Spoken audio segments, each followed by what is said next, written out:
Magandang araw po sa inyo mga idol at sa mga giliw kong tagapakinig. Nagkita-kita po tayong muli. Ako po ang inyong Tito Blair na bumabati sa inyo ng isang maligayang Pasko. Sa araw po na ito, pakinggan po natin ang kwento ng batang si Lilet. Inilagaan at pinalaki ng mag-asawang sina Lolo Poldo at Lola Insyang na di naman niya kadugo. Kaya lamang ay itinuring siya ni Lola Insyang na malas. Kaya malupit siya dito dahil isinisisi niya sa bata ang aksidenteng sinapit ni Lolo Poldo.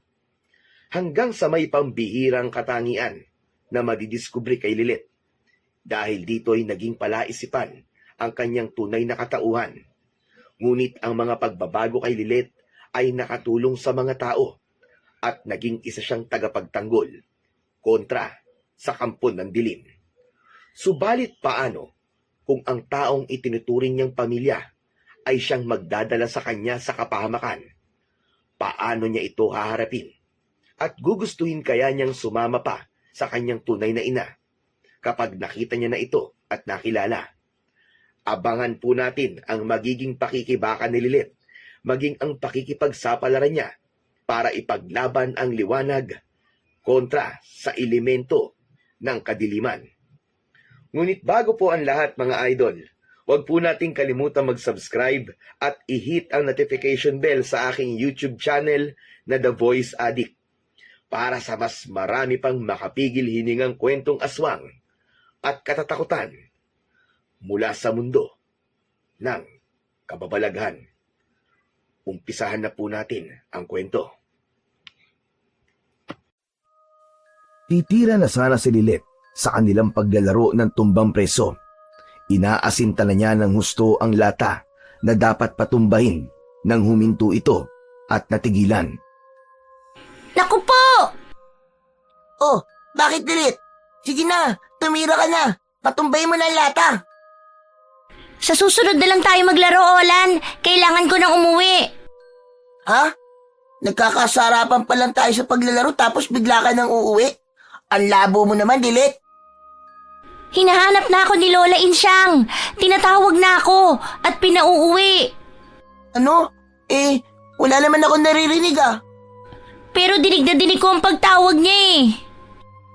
Ano ka ba? Baka guni-guni mo lang yun. Tinatawag na talaga ako, Olan. Kaya uuwi na ako. Sa susunod na araw na lang ulit tayo maglaro, ha? Isinuot na ni Lilet sa kanyang paa ang tsinelas na kanina'y hawak niya at gagamitin sa pagpapatumba ng lata ng sardinas.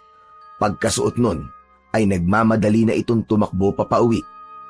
Malakas ang kanyang kaba dahil naririnig niyang tinatawag na siya ng kanyang lola na galit na galit. Naku po, tiyak lagot na naman ako nito kay Lola Insyang. Alam kong nagagalit na siya. Ano kayang sasabihin kong dahilan? Kasi naman si Olan niyaya pa ako maglaro ng tumbang preso. At malapit na sa bahay si Lilet, ay kitang-kita niya sa may pintuan ang kanyang Lola Insyang na may hawak na patpat. Agad kinabahan ang bata dahil alam niyang gagamitin yun ng kanyang lola para ipangpalo sa kanya. Saan ka na naman ang galing, bata ka? Inutusan lang kita para umutang sa tindahan na. Inabot ka na ng mahigit 1 oras, hindi ka pa bumabalik. Pasensya na po, Lola. Kasi po Kwan? Ano? Gagawa ka pa ng dahilan? Magsisinungaling ka, ha? Ha? Oh, asan yung sardinas na ipinauutang ko sa'yo sa tindahan? Wala po. Kwan po kasi, ayaw nang magpautang ni Aling Trining. Mahaba na raw po kasi ang listahan natin. Wala ka nang dalang sardinas, naglalakwat tsaka panglintik ang bata ka. Halika nga rito sa loob. Hala, pasok! Pasok! Dapa! Dumapa ka! Walang nagawa ang batang si Lilet kundi ang dumapa. Saka paulit-ulit na inihataw ni Lola Insyang ang kanyang hawak na patpat sa puwitan, sa binti at sa hita ng bata. Lumalahid at nagiiwan ng marka ang bawat pagpalo nito kay Lilet. Kahit kailan, pasaway ka! Matigas ang ulo mo! Hindi ka marunong magtanda. Inuuna mo pa ang paglalakwatsa. Ha? Tama na po, Lola. Tama na po. Masakit na po. Sorry na po, Lola. Hindi na po mauulit. Hindi na po. Anging pagmamakaawa na lamang ang magagawa ni Lilit. Makikita naman sa matandang babae ang galit na tila hindi man lang nahahabag sa kanyang pananakit sa bata. Hindi na kinaya pa ni Lolo Poldo ang nakitang kalupitan ng kanyang asawa, kaya lumapit ito. Ano ba naman yan, Insyang? Tama na yan. Sobra na yung pananakit na ginagawa mo. Maawa ka naman sa apo natin. Ayan ka na naman, Poldo. Inaawat mo ako. Kinakampihan mo ang batang yan eh, kaya nagiging matigas ang ulo. Ay, hindi ko siya kinakampihan. Kaya lamang nakakaawa na siya. Kung hagupitin mo ng patpatay para bang wala na bukas. Gusto ko lamang siyang turuan ng leksyon dahil sumosobra na siya. Hindi kaya ikaw ang sumusobra, Insyang? Sa bawat pagkakamali ni Lilit, sinasaktan mo sa palagi. Huwag na po kayong mag-away, Lolo Poldo, Lola Insyang. Kasalanan ko naman po eh. Kasi po hindi agad ako umuwi. Kasi niyaya po ako maglaro ni Olan. Narinig mo ang sinabi ng batang yan. Inuna pa ang paglalaro kaysa doon sa inuutos ko sa kanya. Sorry na po, Lola. Hindi na po mauulit. Kahit na may nagawang kasalanan ng bata, hindi dapat umaabot na ginugulpi mo siya. Maaari mo siyang pagsabihan. Mabait na bata ang apo natin. Yan. Yan kasi ang hirap sa iyo, Poldo. Kinukonsinte mo eh.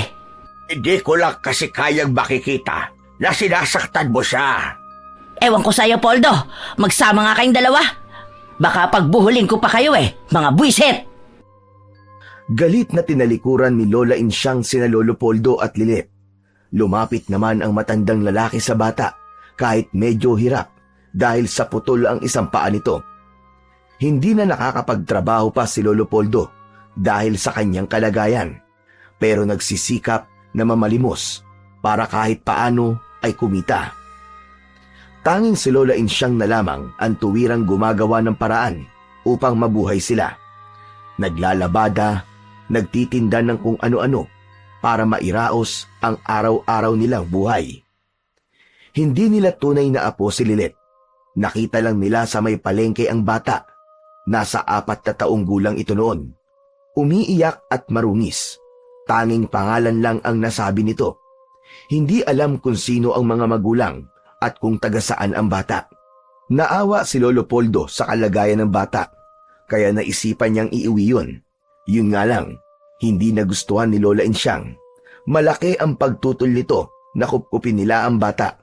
Pakiramdam kasi niya ay maghahatid ng kamalasan sa kanila ang batang yun. Bagay na lalong pinaniniwalaan ni Lola Insyang dahil sa mga sumunod na pangyayari.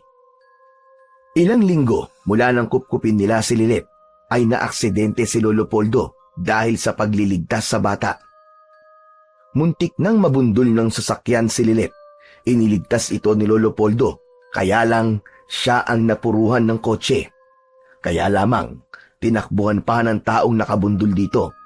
Yun ang naging sanhi ng pagkakaputol sa isang paa ng matandang lalaki, kaya hindi na rin ito nakabalik pa sa dating trabaho. Si Lilet ang sinisi ni Lola Insyang na dahilan ng kamalasang nangyari sa kanila. Bagay naman na mariing tinututulan ni Lolo Poldo, sapagkat para sa kanya ay nagkataon lang yun. Isang aksidente. Walang kasalanan si Lilit sa anumang nangyari sa kanya. Sa tuwing sasaktan ni Lola Insyang ang bata, ay naroon palagi si Lolo Poldo para maging kakampi at palubagin ang loob ni Lilit. Okay ka lang ba, apo? Opo, Lolo Poldo. Masakit pa ba yung palo ng Lola Insyang mo? Hindi na po gaano. Saka mawawala rin po ang sakit. Sanay na rin po ako. Yun na nga ang ayaw kong mangyari. Na makasanayan mo na sinasaktan ka niya. At makasanayan din ang Lola Insyang mo na pinapalo ka. Pero dahil po sa akin, nag-away na naman kayo ni Lola. Nagalit po siya sa inyo. Hayaan mo na lang yon. Magkakasundo rin kami ng lola mo.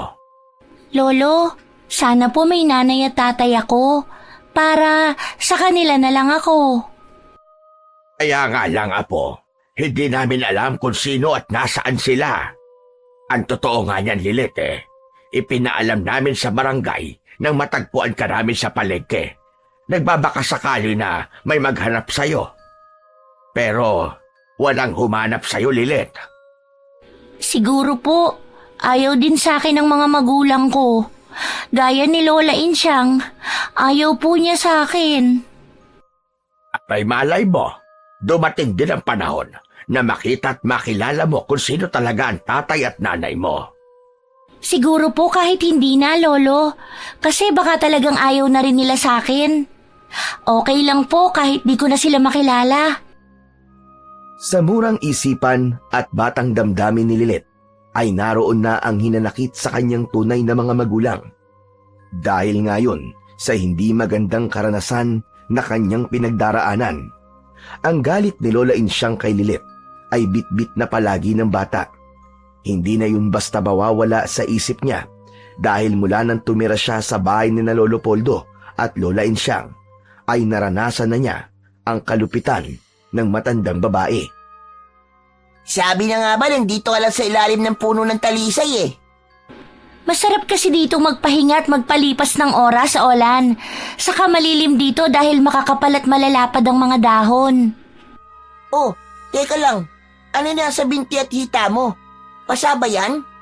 Wala ito, Olan. Nadapa lang. Nadapa? Nasa likod ng hita at binti mo. Ano yan? Nadapa ka ng nakatiyaya?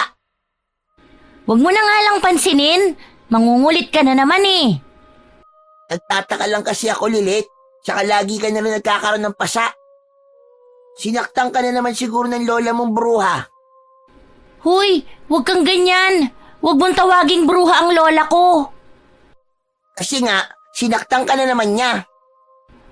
Kasalanan ko din kasi, Olan, dahil hindi agad ako umuwi at nakipaglaro ako sa'yo. Oh, kasalanan ko kung ganon? Wala ako sinabing ganyan. Basta. Hindi tama na lagi ka na lang niyang sinasaktan.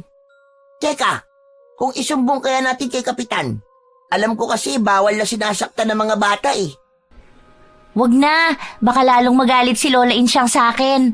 Sa halip na palo lang ang ipatikim sa akin, isilid ako sa sako tapos ibitin. Hala, kaya ba niyang gawin yun sa'yo?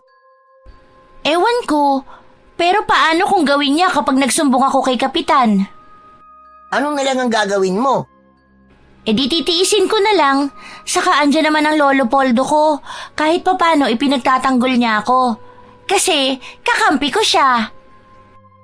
Kapag hindi mainit ang ulo ni Lola Insyang, ay kinakausap siya ng maayos ni Lolo Poldo. Ang kanilang pinag-uusapan ay patungkol kay Lilit. Ayaw kasi ni Lolo Poldo ang ginagawang pagmamaltrato ni Lola Insyang sa bata.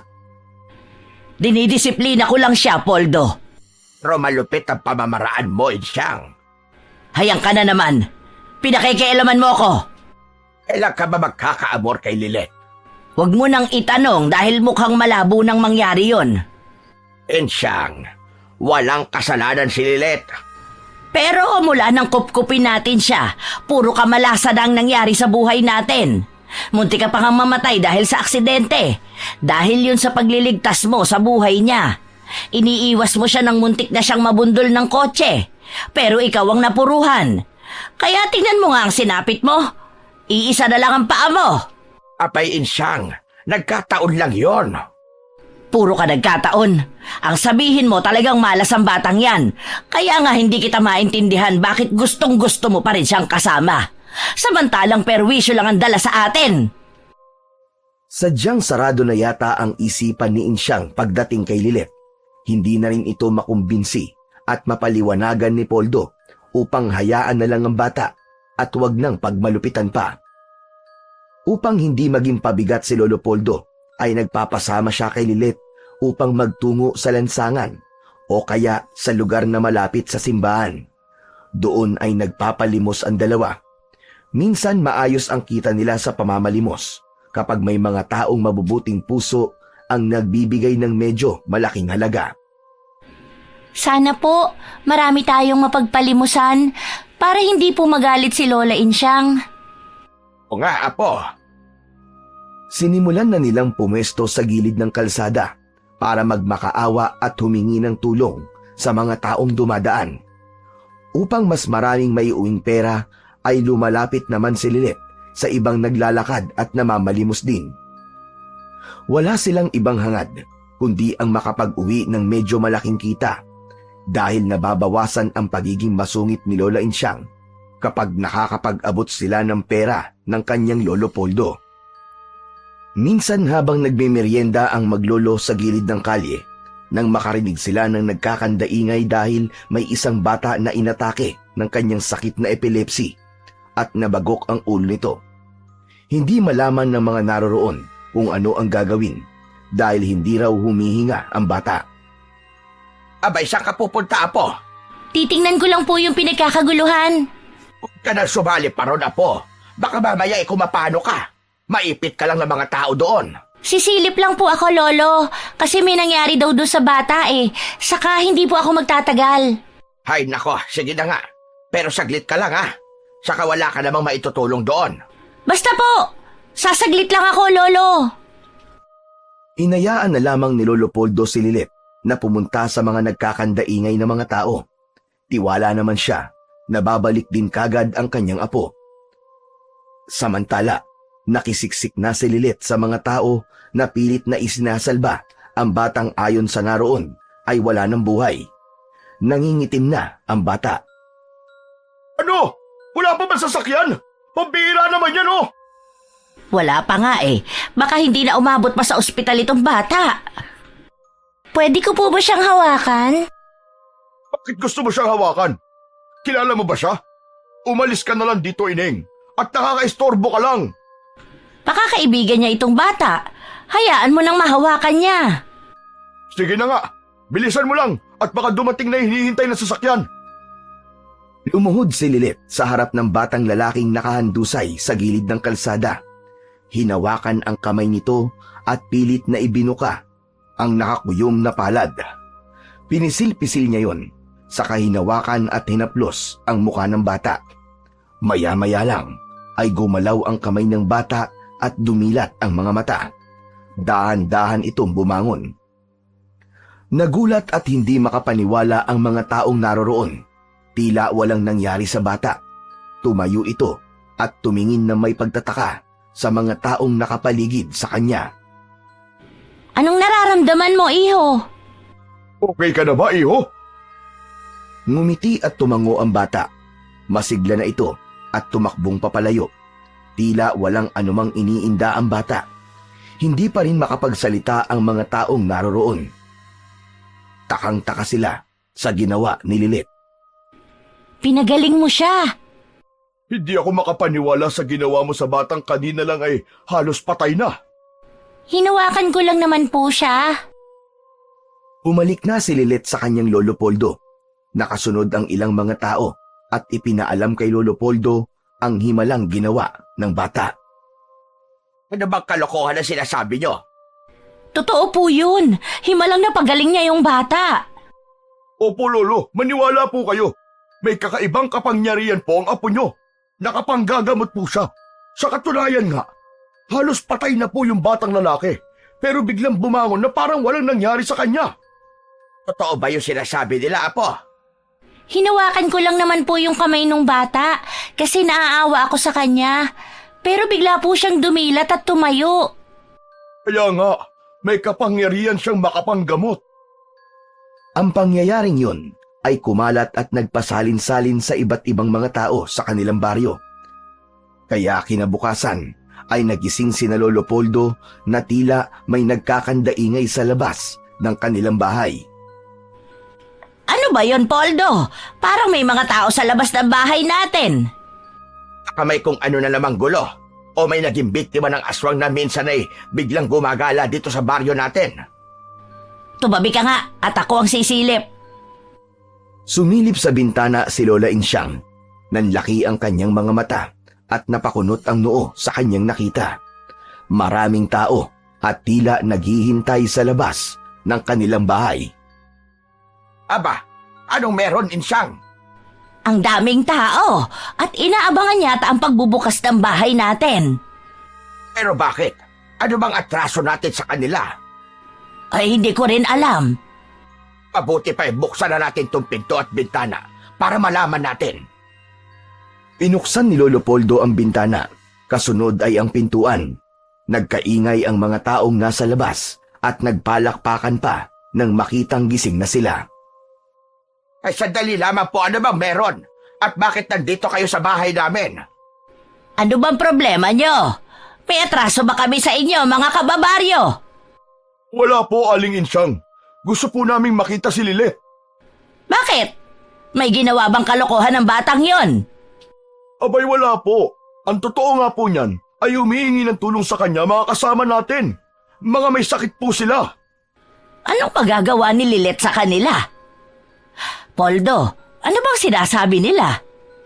Mangyaring nakapagpagaling kasi ng may sakit ang apo natin. Ganun na nga po. At sila man po ay gusto magpagamot din kay Lilet. Hindi ko pa rin kayo maintindihan. Insyang, may batang napagaling si Lilet kahapon.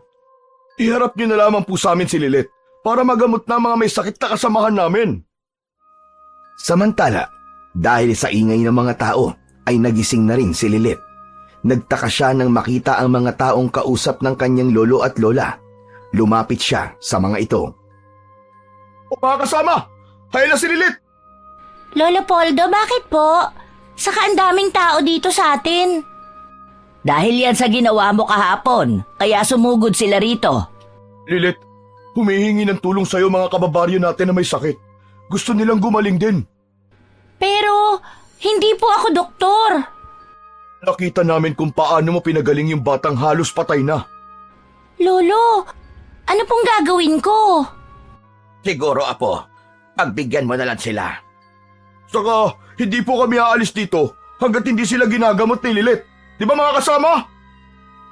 Tahimik namang nagmasid si Lola Insyang. Nakikiramdam at gustong malaman kung ano ba ang katotohanan. Meron na rin naglalaro sa kanyang isipan, sakaling totoong nakakapagpagaling nga ng may sakit, si Lilet. Upang maiwasan ang kaguluhan, ay pinapila ng pinakalider ang mga taong naroon. Dahil gaya nga ng sinabi nila, na hindi sila aalis hanggat hindi sila ginagamot ng bata. Kaya kahit labag sa loob ni Poldo, ay sinabihan na lang niya ang apo para gawin kung ano ang sinadya ng mga tao. Isa-isa nang lumapit ang mga taong may sakit kay Lilet. Gaya ng ginawa niya sa batang halos wala ng buhay sa kalye, ay hinawakan niya ang kamay ng bawat may sakit na lumalapit sa kanya. Maging ang parte ng katawan na may nararamdaman ay hinaplos at hinawakan ni Lilet.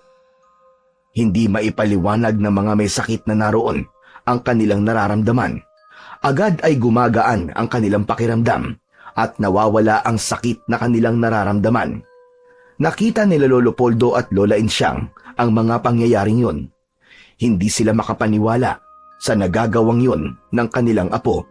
Totoong nakakapagpagalingan ng may sakit si Lilet. Totoo nga pala, Poldo. Nakapagpapagaling siya ng may sakit. Hindi rin ako makapaniwala sa nangyayaring ito. Matagal na nating kasama ang batang yan. Ngayon lang lumabas ang ganyang kakayahan niya. Kinakabahan tuloy ako, Insyang. Ano bang kinakabahan ng sinasabi mo, Poldo? Biyaya ang dala ni Lilet. Bay, anong ibig mong sabihin? Giginhawa na ang buhay natin. Ano? Hindi mo ba naiisip ang naiisip ko, Poldo? O nagtatanga-tangahan ka lang? Pagkakakitaan mo ang panggagamot ni Lilet? Natural. Hindi naman pwedeng libre lang yan. Mapapagod ang bata, maiistorbo tayo. Dapat may ganansya tayo. Pero Insyang, Poldo, ito na ang sinasabing biyaya. Ipinadala sa atin si Lilet para kahit paano umasenso ang buhay natin. Saka ikaw, baka mapagaling niya rin. Ang tagal mo nang may iniindang sakit. pero putol na ang isang pa ko. Hindi na maibabalik ang nawala kong paa. Malay mo, yun ang maging himala. Ay nako, kung ano-anong iniisip mo. Basta, kailangan pakinabangan natin ang kakayahan ni Lilet sa paggagamot. At binabalaan kita, Poldo. Huwag kang kokontra kung ayaw mong mag-away tayo. Natahimik na lang si Lolo Poldo. Alam niyang hindi niya magagawang pigilan si Insyang kung anong ibig nitong mangyari, lalo na sa bagay na yun. Mapagkakakitaan nila ang kakayahan ni Lilet na nagpapagaling ng may mga sakit. Aabot din sa 50 tao ang nagpagamot kay Lilet ng araw na yon, sapagkat unang pagkakataon kaya libre lamang. Inabot na ng gabi nang matapos ang paggagamot ng bata, kaya agad itong nakatulog nang dahil sa pagod. Kawawa naman ang apo natin. Napagod ng husto.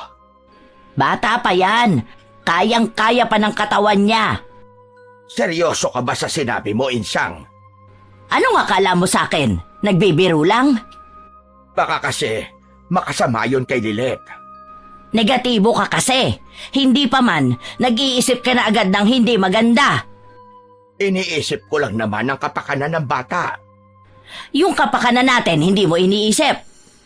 Oy, Poldo, kailangan makabawi tayo sa ginawa nating pag-aalaga sa kanya. Kaya gusto mong pagkakitaan natin siya. Makikinabang din siya, Poldo. Hindi ko na siya uutusang mangutang ng sardinas sa tindahan. Hindi na rin kayo mamamali mo sa kalye, kundi mismong pera na ang lalapit sa atin dahil magpapagamot sila kay Lilet. Sa dami ng taong may sakit ngayon at ang iba'y gustong makatipid, tiyak kay Lilet lalapit. Magkano naman ang magiging singil mo? Baka naman isipin nila na masyado tayong switek. Kaya donasyon lamang ang hihingi natin. Kung magkano ang kaya nila. Pero syempre, ibang usapan kapag mayaman o alam nating may pera yung magpapagamot. Pabihira. Ako na babahala sa gusto mo mangyari, Insyang. Yan ang hirap sa iyo eh. Ang dami mong reklamo. Pagkakataon na nga natin ito para kahit paano makatikim man lang ng konting ginhawa. At si Lilet ang magbibigay noon sa atin. Yun ang magiging silbi niya. Kaya kinabukasan, mas dumami pa ang mga taong dumagsa sa lugar ni na Lolo Poldo. Medyo madilimpay na kapila na ang iba para mauna sila. May dumadayo na rin mula sa karatig na bayan dahil parang may pakpak ang balita na agad na nagpasalin-salin at nakarating kung saan-saan. Naghanda na rin si Lola Insyang ng isang kahon kung saan ay ihuhulog ng mga magpapagamot ang kanilang donasyon. Makinig kayo mga kasama. Yung kahapon, libre yon. Wala kaming hiningi kahit 5 duling sa paggagamot ng aming apo. Ngayon, ibang usapan na. Hindi na ito libre. May konting bayad na. Nagbulong-bulungan ang mga taong naroon. Hindi kasi nila gustong magbayad. Hindi naman pwedeng libre lagi. Paano naman kami? Kailangan din namin kumain. Hindi na kami makakapagtrabaho dahil laging may tao dito. At si Lilet, hindi na rin masasamahan ng kanyang lolo sa pamamalimos. Paano naman kami? Paano kami mabubuhay? Saka konti lang ang aming hihingin. Konting donasyon lang. Sapat na yun. Dahil wala namang nakatakdang halaga ang hinihingi ni Lola Insyang na kabayaran sa pagpapagamot, kaya pumayag na rin ang iba. Nagkakaintindihan na ba tayo? Kahit magkano, kung ano ang kaya niyong ibigay, tatanggapin namin. Kung wala kayong pera, kahit pagkain o gulay o ulam, basta meron kayong maiaabot na donasyon. Dahil naging malinaw ang paliwanag ni Lola Insyang, kaya tumahimik na ang mga taong naroon na magpapagamot. Samantala, sa loob ng bahay ay kausap naman ni Lolo Poldo si Lilet.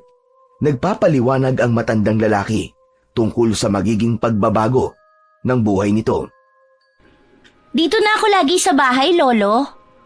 Ama ka, apo. Dahil may mga taong umaasa sa'yo.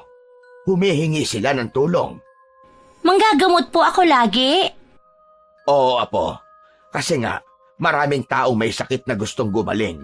Ang iba ay desperado na at nakita nilang posibleng ikaw ang makakatulong sa kanila. Sige po. Manggagamot ako para makatulong din sa kanila. Pero okay lang po kaya yun kay Lola Insyang? Hindi na po tayo makakapanlimos dahil manggagamot po ako lagi. Okay lang sa kanya. Ang totoo nga niyan siya ang nagpursige na manggamot ka na lang kesa doon tayo sa kalye para magpalimos.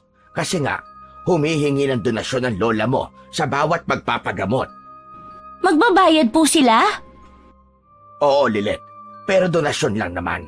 Maliit na halaga lang. Kasi nga, hindi na tayo makakapagtrabaho kung manggagamot ka palagi. Paano tayo mabubuhay? Anong ipambibili natin ng pagkain natin? Oo nga po, kawawa naman tayo kung wala tayong makakain. Kaya sige po, payag po ako na manghingi si Lola Insyang ng donasyon. Basta po, wag masyadong mahal. Sa murang isipan ni Lilet ay alam na niya ang kapos nilang kalagayan, kaya nauunawaan niya ang tungkol sa bagay na yun. Upang hindi gaanong mapagod ang bata, ay nagsisimula ang panggagamot ni Lilet ng 7 ng umaga at matatapos ito ng 6 ng hapon. Hindi nahihigit pa roon. Ayaw din nilang sagarin ang enerhiya ni Lilet dahil mahirap kung ito naman ang magkasakit o manghina. Subalit makikita na tila hindi iniinda ni Lilet ang pagod at hirap. Abot tenga naman ang ngiti ni Lola Insyang nang makita ang laman ng kahon na pinaglalagyan ng donasyon. Maliit na halaga man ang ibinibigay ng iba, pero dahil sa dami ng tao na halos lahat ay may ibinibigay na donasyon, kaya malaking halaga rin ang kanilang nalilikom. Ay, kapag sinuswerte ka nga naman, ang saya nito, ang daming pera. Kadalagay, mapunta sa tama ang perang yan, Insyang. May laman yata yung binitiwan mong salita, Poldo. Nagpapaalala lamang ako dahil alam natin pareho kung paano yan dumating sa atin. Pinagpaguran at pinaghirapan yan ni Lilet. Tama ka, at dapat din nating pakinabangan. Ano kaya kung magtabi tayo para makapagpatayo ng isang kapilya dito sa baryo natin? Ano ba yung kalokohang sinasabi mo, Poldo? Insyang, kailangan yun dito sa lugar natin para makatulong din tayo sa mga kababaryo natin na maging malapit sila sa Diyos. Ewan ko ba sa'yo kung ano-ano agad ang iniisip mo? Ngayon pa nga lang tayo nag-uumpisang makahawak ng malaki-laking pera Tapos gusto mo may makakahati agad tayo. Isip ko lang naman. Pabayaan mo na lang muna ako, Poldo. Saka ngayon lang tayo makakabawi sa gastos natin kay Lilet. Kaya dapat ma-enjoy natin ang pera. Hindi na ipinilit pa ni Lolo Poldo ang kanyang suwestyon dahil hindi rin naman uubra ang gusto niya. Mahirap kontrahin si Lola Insyang. Ayaw rin ng matandang lalaki na makipag-argumento pa sapagkat wala rin niyo kahihinatnan. Masusunod pa rin ang gusto ng kanyang asawa. Nakakapagod ang maghapong lumipas dahil sa dami ng mga taong pumila upang magpagamot kay Lilet. Nakapaghapunan na si Lilet at ang kanyang lolo at lola. Kausap ni Lolo Poldo ang apo, samantalang si Lola Insyang naman ay abala sa pagbibilang ng perang naging donasyon sa maghapong lumipas.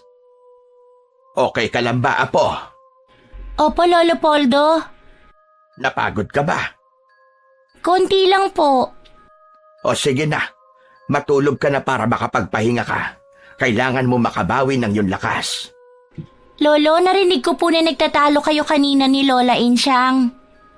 Ang Lola Insyang mo kasi, pagdating sa pera, abay, gusto niya, siya lang ang may pakialam. Oo nga po Hindi ko nga alam kung ano ba talagang plano niyang gawin sa perang donasyon ng mga tao. Sana naman po, gamitin niyo ni Lola Insyang sa mabuti. Kasi po, pinaghirapan ng mga tao yung perang ibinibigay nila. Saka hindi rin po sila mayayaman. Alam ko yon, apo. Kaya nga gusto ko sana magpatayo ng isang maliit na kapilya dito sa baryo natin. Bilang pasasalamat din sa may kapal na alam kong siyang nagbigay ng kakayahan mo sa panggagamot. Pero ayaw po ni Lola Insyang? Yun na nga. Kaya nag-aalala tuloy ako. Saan po? Posible kasing mawala ang katangiang taglay mo. Bakit naman po, Lolo? Ay dahilan ng lahat, apo. kung bakit ikaw ay pinagkatiwalaan upang makapanggamot. Kaya anumang meron ka ngayon ay pwedeng mawala kapag nagamit sa pagmamalabis. Malalim na ang gabi at nakatulog na sina Lolo Poldo at Lilet. Subalit gising na gising at hindi pa rin dalawin ng antok si Lola Insyang. Nasa tabi niya ang kahon ng donasyong pera. Ito na ang simula ng pag-asenso namin. Akala ko mananatiling pabigat ang batang si Lilet. Ngayon, pakikinabangan na namin siya. Marami pang pera ang maaari niyang kitain sa pamamagitan ng panggagamot. Kailangang mapalaki ko pa ang perang ito sa mabilis na paraan. Ang pagkakaroon ng pera ay naging dahilan upang matukso si Lola Insyang na gumawa ng mga bagay na dati hindi niya pinagkakaabalahan. Umaalis ito ng bahay habang nanggagamot si Lilet. Ipinaubaya na lamang kay Lolo Poldo ang pag-aasikaso sa mga taong dumadayo sa kanila upang makapagpagamot. Nagtutungo si Lola Insyang sa kalapit na baryo para lamang magsugal. Ipinantataya niya ang perang galing sa donasyon. Dahil ang katwiran ng matandang babae ay kailangan mapalaki kagad ang pera at gagamitin nila yon para mas maging maayos pa ang kanilang pamumuhay. May matayog kasing ambisyon si Lola Insyang. Ibig niyang magkaroon ng magarang bahay at ipong maraming pera, kaya nakikipagsapalaran siya sa pagsusugal. Nagawang ilihim yun ni Lola Insyang kay Lolo Poldo. Ano ba talagang ginagawa mo, Insyang? Lagi kang wala. Lagi kang umaalis. Kaya mo naman ang obligasyon dito. May mga tumutulong din sa'yo para mag-asikaso sa mga taong gustong magpagamot. Pero saan ka ba pumupunta? Ano bang pinagkakaabalahan mo? Kung ano mang ginagawa ko ay para din yun sa kapakanan natin. Tayo ang makikinabang. Pero ano nga ang bagay na yon? Ang dami mong tanong. Pwede bang manahimik ka na lang? Insyang, karapatan ko malaman. Lalo na't perang donasyon ang ginagamit mo. Bakit, Poldo? Wala ba akong karapatan? Baka nakakalimutan mo. Malaki rin ang naging sakripisyo ko sa pagpapalaki sa batang yan. Hindi ko inaalis na gumastos ka. Pero sana, ipinaalam mo. Pagtatalunan pa ba natin ito, Poldo? Ibig ko lang malaman at hindi mahirap sabihin yon. Malapit na akong mapuno sa'yo. Ayaw mo kong tigilan, ha? Pwede bang tumahimik ka na lang at pabayaan mo na lang ako? Alam ko ang ginagawa ko. Nagtatalo man sina Lolo Poldo at Lola Insyang, kaya lang ay nauuwi rin ito sa wala dahil sa pagiging mapagpasensya ng matandang lalaki. Samantala, ang tungkol naman sa ginagawang panggagamot ni Lilet ay sadyang kumalat na sa mga karatig baryo at malapit na bayan. Dinarayo na ito ng maraming tao. Ang balitang tungkol doon ay hindi naging lingid kay Apo Sandro. Hindi ko na gusto nangyayari ito. Unti-unti nang nauubos at nawawala ang mga taong may sakit na nagpapagamot sa akin. Dahil mas gusto nilang subukan ang galing na napapabalitang mahusay na maggagamot. Isa pala itong bata. Hindi pangkaraniwan ng pagkakaroon ng isang batang may pambihirang kakayahan para makapagpagaling ng sakit. Dahil sa pagpunta nila sa batang yon, maging ang misyon ko ay nahahadlangan niya. Hindi ko na nagagawa ang aking tungkulin. Hindi yun ikinatutuwa ng aking Panginoon. Isa sa dinarayong manggagamot si Apo Sandro dahil may mga makapagpapatunay na mahusay ito. Kaya nga lang, dahil kay Lilet ay naaagawan na siya ng mga taong nagpapagamot sa kanya.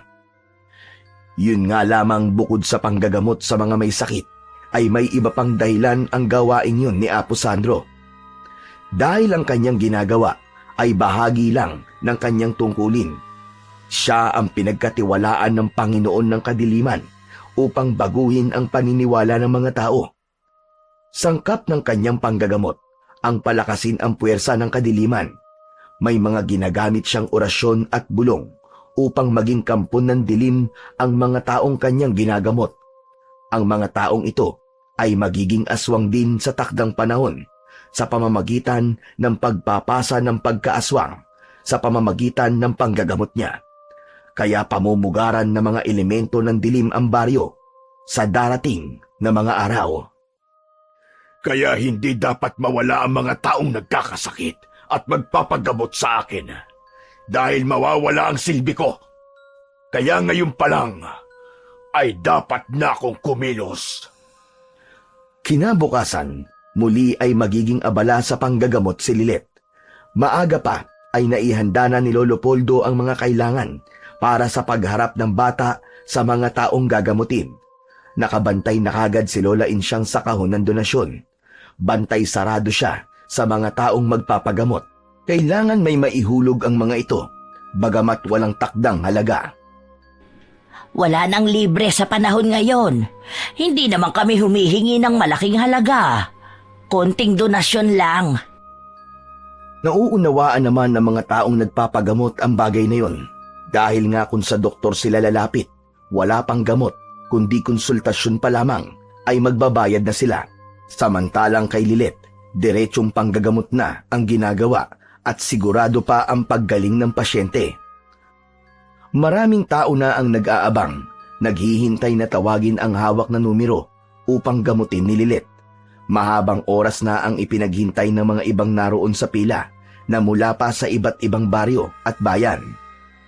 Subalit ang araw na yon ay hindi pala magiging payapa sa mga taong nakapila upang magpagamot dahil mula sa kung saan ay may umataking masasamang nilalang. Hapon pa lamang noon, hindi pa kumakagat ang dilim, subalit may grupo ng mga aswang ang dumating at ginulo ang mga taong magpapagamot.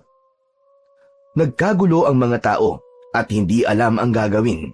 Ang mga may sakit ay nagkanya-kanya ng tago, samantalang ang ibang tao naman na may kasamang may sakit ay nagkanya-kanyang hagilap ng bagay na maaaring gamitin upang harapin ang umaataking mga aswang. Saglit na nahinto sa paggagamot si Lilet nang makarinig ng kaguluhan mula sa labas ng kanilang bahay.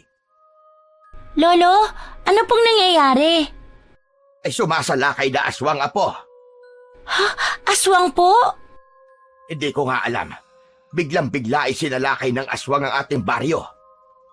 Lolo, baka po maraming mapahamak. May mga kalalakihan ang humaharap sa mga aswang, apo. Baka kailangan po nila ng tulong. Apo, hindi mo kaya mga aswang na yon. Ang kaya mong gawin ay gumamot, hindi ang lumaban sa mga aswang. Pero Lolo, may iba po akong pakiramdam ngayon. Anong ibig mong sabihin, apo? Bago pa sagutin ni Lilet ang tanong ng kanyang lolo, ay nagmamadali itong lumabas ng bahay at pinuntahan ang mga taong nakikipaglaban sa mga aswang. Lilet, anong ginagawa mo? Bakit ka lumabas ng bahay? Saan ka pupunta? Tutulong po ako, Lola Insyang. Anong tutulong ang sinasabi mo? Hoy! Bumalik ka rito! Hindi na pinakinggan pa ni Lilet ang pagtawag ng kanyang Lola Insyang at nagpatuloy ito sa kanyang nais na gawin. Kitang-kita ni Lilet kung paano makipaglaban ang mga kalalakihan sa umaataking mga aswang. Hirap ang mga ito. Sugatan na rin ang katawan ng iba dahil sa mga kalmot ng aswang. Kaya ang unang ginawa ng bata ay hinawakan ang mga kalalakihan na nanghihina dahil sa sugat na natamo mula sa mga aswang. Tila isang himala at hiwaga na sa bawat paghawak ni Lilet sa parte ng katawan ng mga lalaking may sugat at nanghihina ay humihilom ang mga sugat nito. Nagiging mas malakas at nagkakaroon ng bagong enerhiya. Sige po, Manong. Laban lang. Huwag niyong tigilan ang mga aswang na yan. Dahil sa ginawa ni Lilet ay walang nagagaping kalalakihan na humaharap sa mga aswang, sapagkat nawawala ang kanilang sugat at nadadagdagan pa ang kanilang lakas. Kakaiba ang enerhiyang pumapasok sa katawan nila sa bawat paghawak ni Lilet. Kitang-kita ng mga tao ang mga pangyayaring yon, kaya naman lalo lang silang nagkaroon ng malaking tiwala at paghanga sa kakayahan ng batang manggagamot. Pero dahil sa ginawa ni Lilet ay nagalit sa kanya ang mga aswang, sapagkat sinira ni Lilet ang kanilang plano. Wala silang magapi sa mga kalalakihan na lumalaban sa kanila dahil inililigtas at pinalalakas sila ng bata. Dahil doon ay si Lilith ang pinuntirya ng mga aswang. Siya ang inatake at sinunggaban ng mga ito. Dahil yun sa ginawa nitong pakikialam, isang aswang ang biglang humawak sa kamay ni Lilith. Ah! Bitiwan mo ako, aswang ka! Bitiwan mo ang braso ko! Lalo namang nanggigil ang aswang sa pagsigaw ng bata. Hinigpitan pa nito ang kapit sa braso na halos bumaon na ang matutulis na kuko. Bitiwan mo, sabi ako eh! Nasasaktan ako! Hindi pa rin bumitaw ang aswang sa pagkakahawak nito sa braso ni Lilith. Upang bitiwan si Lilith ng aswang, ay ipinanghawak ng bata ang isa niyang kamay sa braso ng aswang. Napasigaw ang aswang nang hawakan siya ni Lilith. Umusok ang braso ng aswang na hinawakan ng bata. Maging siya man ay nagulat din sa nangyari. Nakita ng ibang aswang ang nangyari sa kanilang kasamahan. Kaya sa halip na tulungan ang kasama nila, ay umurong ang mga ito. Natakot sila sa bata. Hindi maipaliwanag ni Lilith at naguguluhan din siya sa mga nangyari dahil unang pagkakataon yun. Kung ang kamay ni Lilith ay nakakagamot sa mga normal na taong merong karamdaman, nakakamatay din ito at nakakasunog ng mga nilalang ng kadiliman. Hindi naman ikinatuwa ni Lolo Poldo ang ginawa ng bata, kundi labis lang itong nabahala at nag-alala. Hindi ka na lang dapat nakailam pa, Apo. Ang gusto ko lang naman po ay makatulong, Lolo Poldo. Nauunawaan kita. Kaya lang paano ko napahamak ka? Hindi po mangyayari yun. Saka nakita nyo naman po, okay lang ako. Natakot pa nga sa akin ang mga aswang na yun eh. Kahit na ba eh. Kaya sa susunod, ayokong gagawin mo uli yun ha. Huwag ka na lang makialam. Paano po kung kailangan nila ang tulong ko? Apo, makinig ka na lamang sana sa akin. Kaligtasan mo lamang ang iniisip ko. Samantala, hindi naman maipaliwanag ni Lola Insyang kung matutuwa ba siya o maiinis sa mga bagong revelasyon tungkol sa kakayahan ni Lilith. Hindi lang pala sa paggagamot natin mapapakinabangan ng batang yan. Mukhang may kung anong iniisip ka na naman, Insyang. Pagkakataon na ito para lalo natin siyang pakinabangan. Ano ka mo?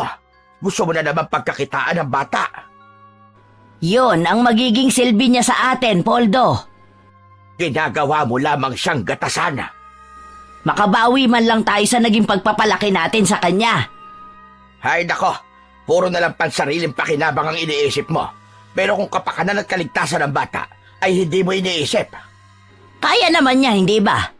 Hindi pa rin nga ako makapaniwala eh. Naiisip ko nga, ano nga bang meron kay Lilith? Hindi siya pangkaraniwan. Yun na nga, hindi siya pangkaraniwan. Kaya dapat, pinoprotektahan natin siya. At saan natin siya poprotektahan? Sa mga tao at ibang nilalang na posibleng pag-interesan siya. Hay naku, Poldo, kung ano-anong iniisip mo. Alibhasa, wala kang amor kay Lilith. Sa umpisa pa lang may galit ka na sa kanya. Ngayon pinakikinabangan mo siya. Sana naman magkaroon ka ng kahit konting simpatya sa bata. Huwag mo na nga lang akong pakialaman. Akala mo yata hindi ko alam ang mga ginagawa mo, Insyang. Ginagamit mo ang perang donasyon para sa kalokohan mo. Magdahan-dahan ka sa sinasabi mo, Poldo. Alam kong kapag umaalis ka, ay nagpupunta ka sa pasugalan para itaya ang perang galing sa donasyon na pinaghirapan ni Lilith. Ay, gusto ko lang lumago ang pera. Sugal yun, Insyang. Sugal. Sa sugal, walang katiyakan kung makakabawi ka. Yan ang hirap sa'yo. Masyado kang negatibo. Dahil hindi sugal ang paraan para sa pangarap mong pag-asenso. Gos, ay lalo lamang yan maglulugmok sa isang tao. Lalong maghihirap. Kaya siguro hindi ako sinuswerte. Dahil yun sa'yo, Poldo. Aba, bakit ako sisisihin mo? Magkasama ba tayo sa pagsusugal mo? Baka ipinagdarasal mong wag akong manalo. Huwag mo na nga akong dinadamay pa sa kalokohan mo, Insyang. Ayaw mong idamay kita. Kaya wag mo na lang din akong pakialaman. Nagkakaintindihan ba tayo? Samantala, Nagulat na ang mga aswang na sumugod sa lugar ni Lilit, kaya agad nakarating kay Apo Sandro ang naging kabiguan nila. Hindi ako makakapayag sa nangyaring ito. Napaurong ng isang batang babae ang mga kampo ng dilim na aking pinili para umatake sa baryong yon. Talaga nga yatang may kakaiba sa batang yon. Hindi pwedeng lahat ng plano ko ay mabibigo dahil lamang sa batang si Lilit. Kailangan meron na akong ibang gawin para matigil lang ginagawang panggagamot ng batang yon. Masyado na siyang sumisikat. Nag-isip at bumuo ng plano si Apo Sandro upang sirain si Lilit at matigil na ang paglapit sa kanya ng mga taong humahanga dito, sapagkat nawawala na ang mga lumalapit sa kanya upang magpagamot. Dahil nga doon, nahahadlangan at nasisira na ang kanyang plano, ang misyon na dapat niyang gawin upang matuwa ang kanyang kinikilalang Panginoon ng kadiliman. Nagpatuloy naman sa paggagamot si Lilit sa mga nangangailangan ng kanyang tulong. Lalo pang dumadami ang mga taong sumasadya sa kanya. Walang ibang hangad ang mga ito, kundi ang kagalingan sa kanilang karamdaman. Dahil naman ang nais ni Apo Sandro ay sirain ang pagkakakilala ng mga tao kay Lilit, kaya handa niyang gawin ang kanyang balak. Nagkunwari itong may malubhang sakit at pumila sa grupo ng mga taong magpapagamot sa bata. Binago niya ang kanyang itsura upang hindi siya makilala ng ibang mga tao. Matagal din ang kanyang ipinaghintay sa pila. Halos inip na siya, pero kailangan niyang maghintay at magtiyaga. Hanggang sa dumating na ang oras upang gamutin si Apo Sandro na nagkunwaring may malubhang sakit. Ano pong nararamdaman ninyo, Tatang? Matagal na akong pinahihirapan ng sakit kong kanser sa bituka. At nahihirapan din akong makalakad. Tanging itong saklay ko ang siyang nakakatulong sa akin para makapunta sa lugar na gusto kong puntahan. Huwag po kayong mag-alala. Pagagalingin ko po kayo. Hinawakan ni Lilit ang tiyan ni Apo Sandro. Kasunod ay ang binti nito na meron daw diferensya. Kaya lamang napakunot ang noo ni Lilit habang ginagamot ito. Napansin naman yun ni Apo Sandro. May problema ba, Iha? Nahihirapan ka bang gamutin ako? Kuwan po kasi, parang hindi ko maramdaman na meron kayong sakit. Pero imposible yun. May sakit ako na malala. Madalas ka naduduwal ako dahil sa pananakit ng aking tiyan. At itong binti ko kumikirot. Nakikita mo naman siguro na hirap ako maglakad. Pero wala po talaga akong nararamdaman na may dapat akong gamutin sa inyo eh. Eking manggagamot ka lang yata. Hindi mo ko kayang gamutin. Naku, hindi po ako peke. Marami na akong natulungan.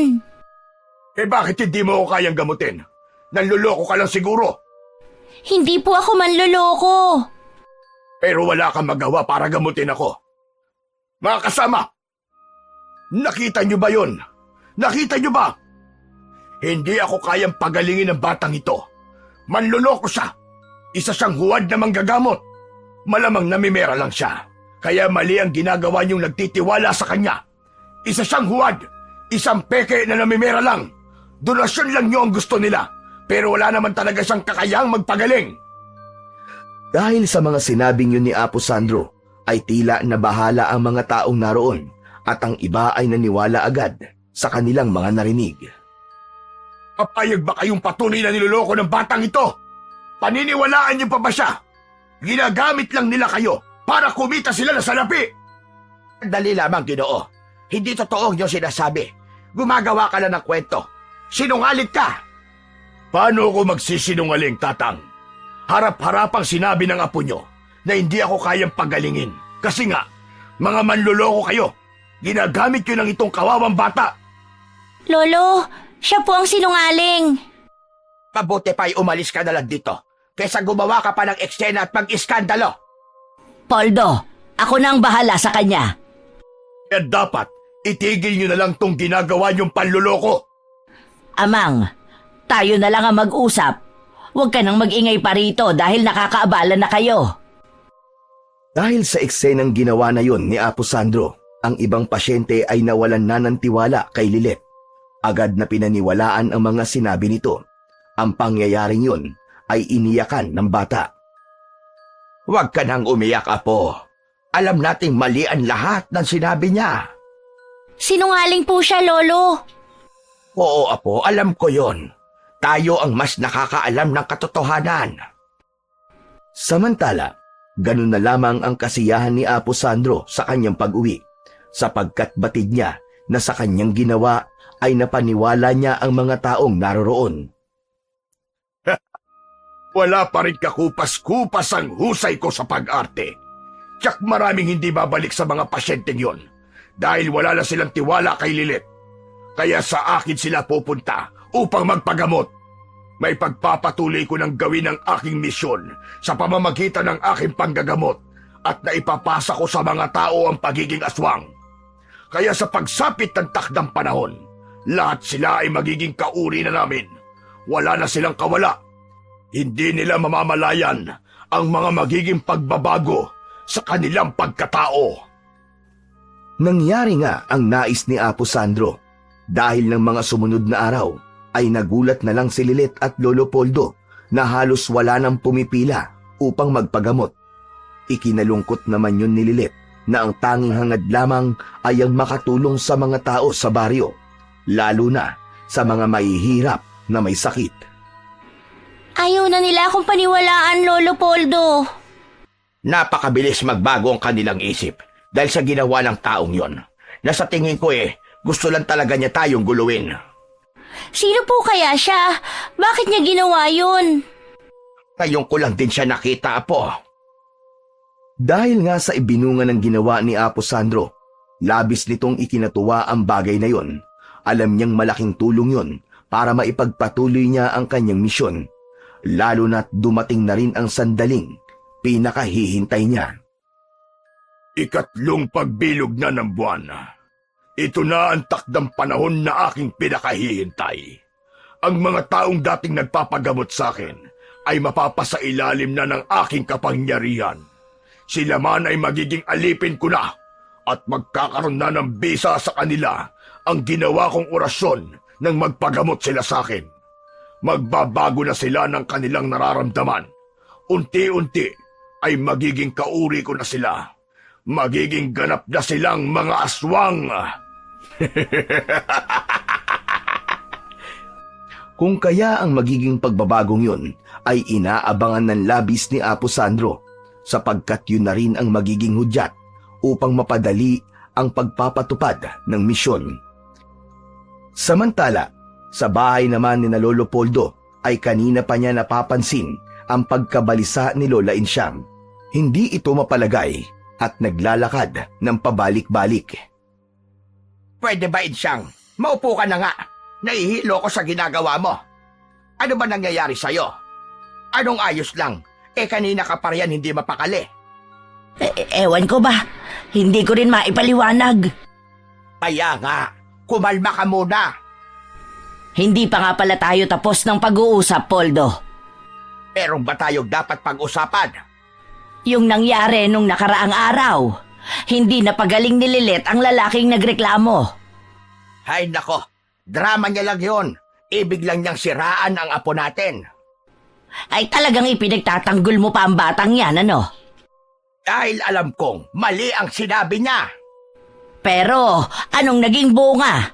Iilan na lang ang bumalik para magpagamot dahil hindi na sila naniniwala sa kakayahan ni Lilith. Ngayon lang yan. Tiyak kung babalik din sila. Tiyakin mo dahil malaki ang mawawala sa atin.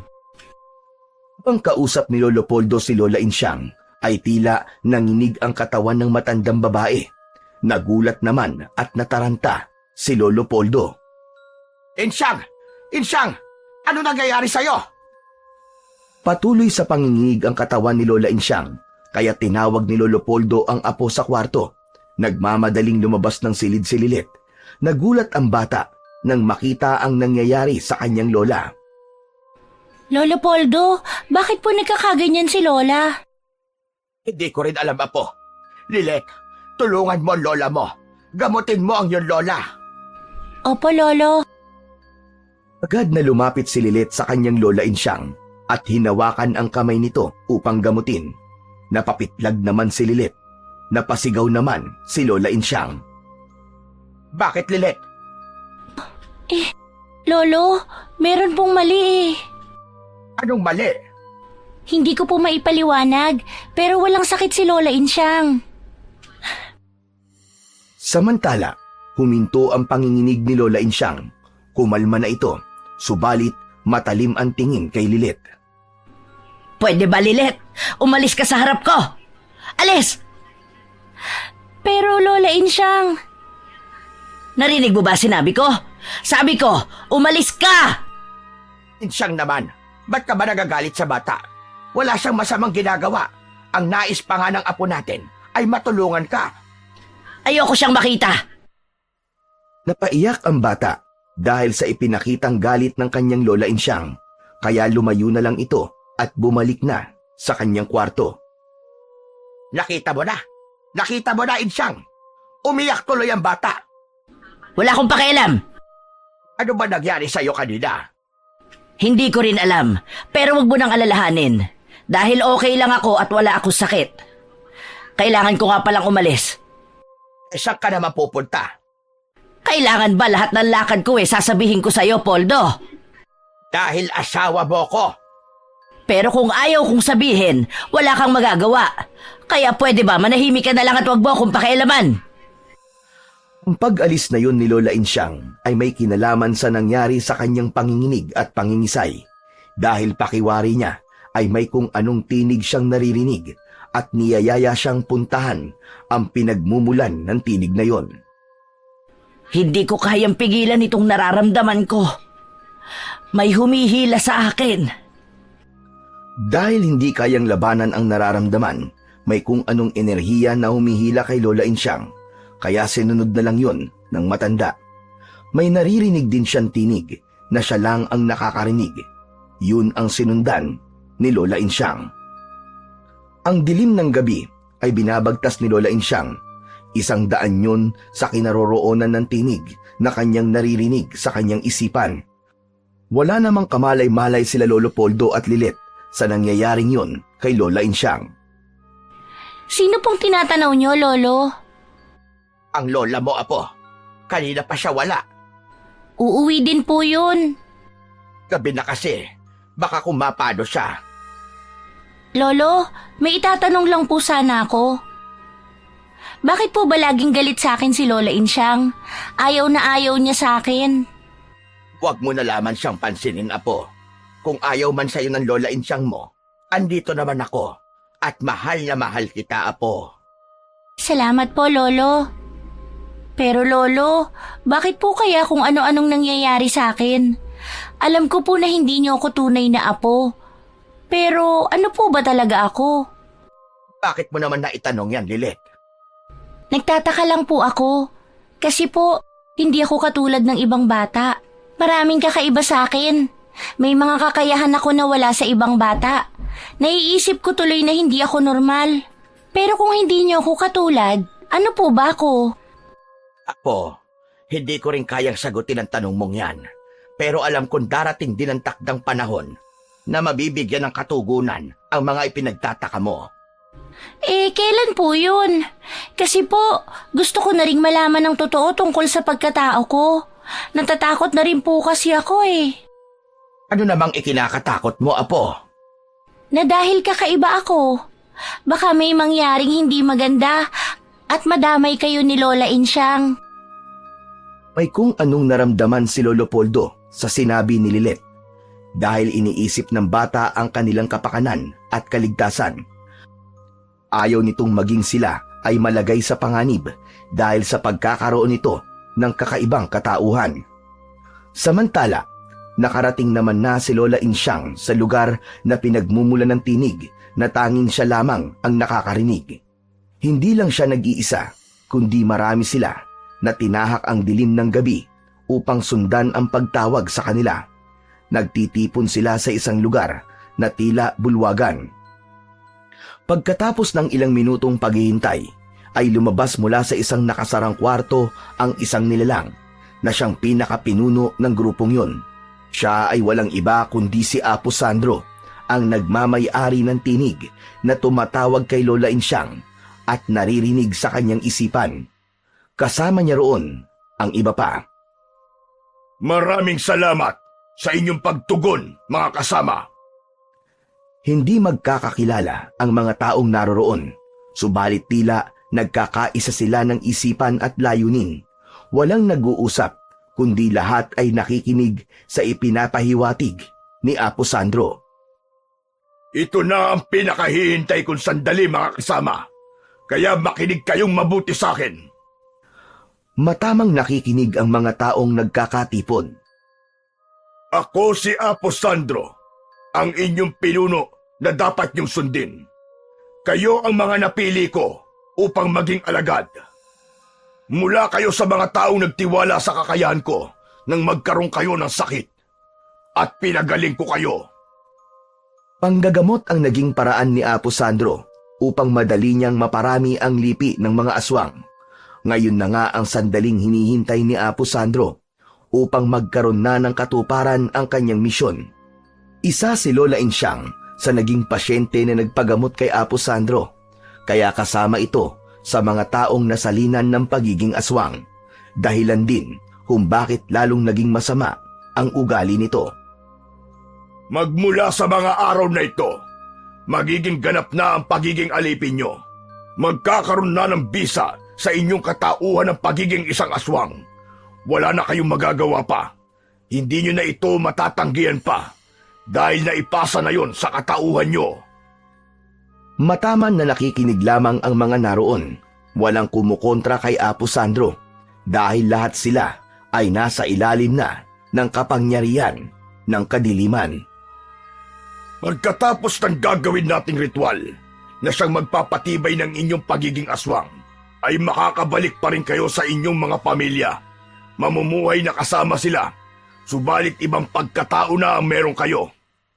Ano man sandali, ay maaari ko kayong tawagin para sa pagpapatuloy ng misyon na ipinapagawa ng ating Panginoon. Ang hindi susunod ay mangangahulugan ng kaparusahan at kamatayan. Nagkakaintindihan ba tayo? Halos sabay-sabay na tumango ang mga taong kausap ni Apo Sandro. Pagpapatunay na nauunawaan ng mga ito ang mga ipinahayag ng kanilang pinuno. Humudyat pa ito, sumenyas upang yumukod at lumuhod lahat sa harapan niya. Uumpisa na natin ang gagawing seremonya sa ritual. Pagkatapos ng gagawin natin, ganap na ang inyong pagiging aswang. Sa pamamagitan ng isang kakaibang seremonyas ay may inilabas na isang babaeng bihag ang ilang kampon ni Sandro. Inilagay yun sa isang mesa na nasa gitna ng mga taong naroroon sa pagtitipon. Magkakaroon muna sila ng isang pag-aalay na siyang simula ng ritual at selebrasyon. Malalim na ang gabi nang umuwi si Lola Insyang. Nag-aabang naman sa may pinto ng bahay sina Lolo Poldo at Lilit. Tila walang nakita ang matandang babae nang dumating ito sa bahay, kundi tuloy-tuloy na pumasok sa kanilang kwarto. Parang hindi po tayo nakita ni Lola Insyang. Mukhang may sumpong na naman yata. Oo nga po. Hayaan na lang muna natin ang lola mo, Apo. Baka mainit lang ang ulo. Saan po ba siya galing, Lolo? Hindi ko rin alam. Pero kanina po nang dumaan si Lola, iba po ang naramdaman ko. Sinabi mo naman yan nang manginig at mangisay ang lola mo. At gusto mong tulungan. Opo, Lolo Poldo. Pero ngayon po, mas malakas ang kakaibang presensya na nararamdaman ko. Katulad ng naramdaman ko nang may mga aswang akong nakaharap. Anong ibig mong sabihin, Apo? Kampo ng dilim ang Lola Insyang mo? Hindi ko po alam. Pero sabi ko nga po sa inyo, ibang presensya at enerhiya ang nararamdaman ko. Sa kwarto na kinaroroonan ni Lola Insyang ay may kakaiba rin itong nararamdaman. Hindi maganda ang pakiramdam ko kay Lilet. Delikado ako sa kanya. Kailangan ako makagawa ng paraan. Hindi maaaring kasama ko siya rito sa bahay. Kinabukasan ay nagpakita ng pagkagiliw si Lola Insyang kay Lilet, bagay na hindi naman niya dating ginagawa. Ano ka mo? Isasama mo si Lilet? Oo, Poldo. Saan mo siya dadalhin? Gusto ko lang makabawi sa kanya. Alam kong marami ako naging kasalanan sa kanya eh. Sandali lang. Totoo ba yung sinasabi mo? Bakit? Mukha ba ako nagbibiro? Hindi naman sa ganon. Naninibago lamang ako. Lilith apo, gusto ko raw isama ng lola mo. Ibig niyang makabawi daw sa'yo. Sige po, okay lang po sa akin. Halika na Lilith, para makapamasyal tayo. May lugar tayong pupuntahan na hindi mo pa nakikita. Walang pagdududa ay pumayag si Lolo Poldo na isama ni Lola Insyang ang bata dahil buo ang paniniwala niya na nais ni Lola Insyang na makabawi sa anumang naging kasalanan nito.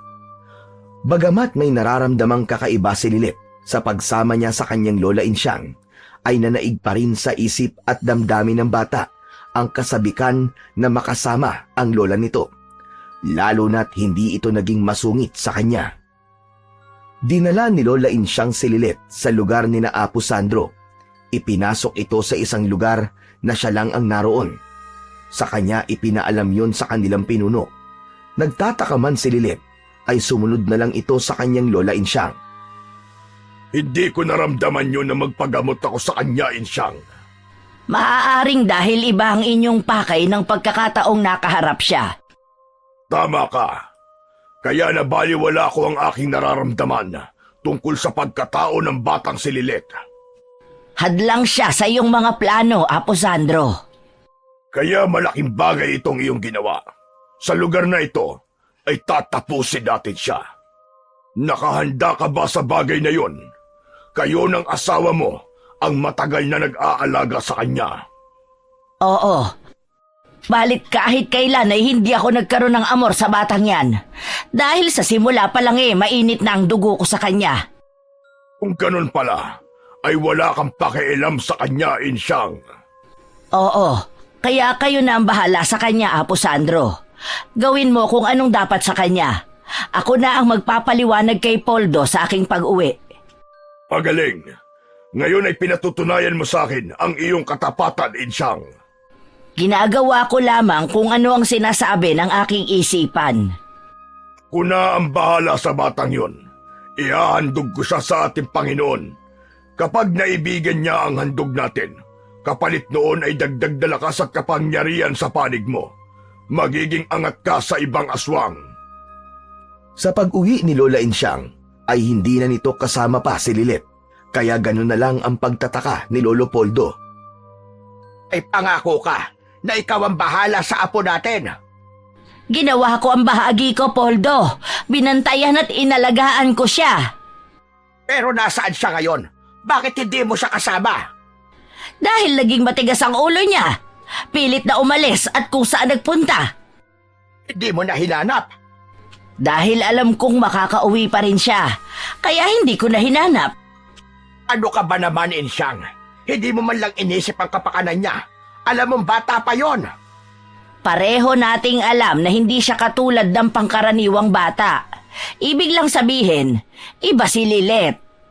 Kahit na ba, dapat hindi mo pa rin siya basta iniwan na lamang. Kung di mo ako titigilan sa kasesermon mo, Poldo, bahala ka sa buhay mo. Gusto ko na magpahinga. Iniwan na ni Lola Insyang ang asawa, subalit hindi siya kumbinsido sa dahilan nito. Hindi pasaway at matigas ang ulo ni Lilith, kaya hindi siya naniniwala sa rason ng asawa kung bakit hindi niya kasamang umuwi ang kanilang apo.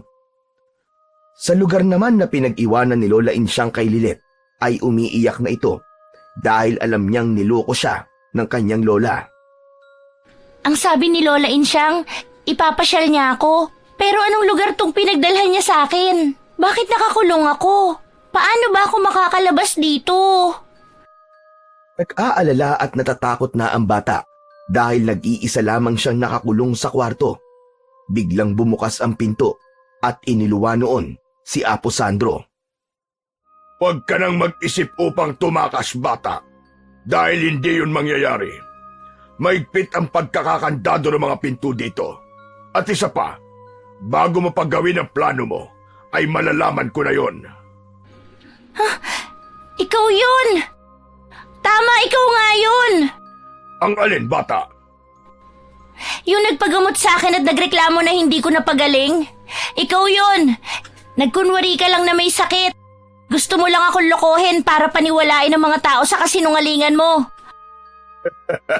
Mahusay. Magaling ka, Lilet. Ramdam na ramdam ko ang pagiging iba mo sa mga pasyenteng ginamot ko. Kaya tiyak kong manloloko ka.